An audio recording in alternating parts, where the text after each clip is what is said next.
قصيدة مهداة من شاعر الوطن الشاعر عبيد بن سعيد المرواني لسعادة اللواء أحمد المرواني أداء عدب الحجاز سالم العرفي.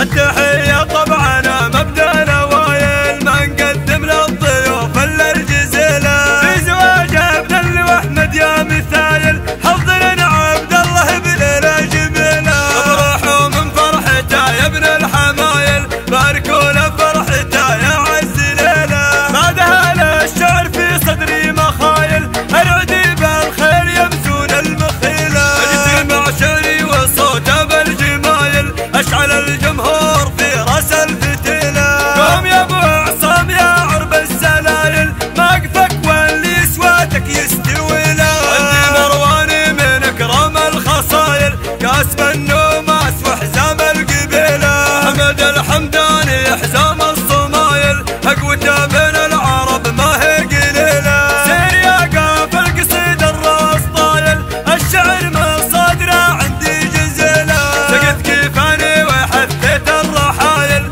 لابن عمي عزوتي راعى الصميلة ابو عبد الله بطرق الشعر قايل مثلك اليمن داعا لازم نجيله باسمك ارحب بدس من العمايل مرحبا بالحاضرين بدون ميله مرحبا من شاعر عاف الهزايل الفعول البيض من وهو حصيله افتخر بالمدح لرموز القبايل وانت يا احمد بالوفا دربك طويله وافتخر بمناسبك جزل الفعايل الجريسي حي والله من قبيله ابو فارس شام وفعوله جلايل شيخ وابن الشيوخ وافعاله دليله شيخ وابن الشيوخ وافعاله دليله شيخ وابن الشيوخ وافعاله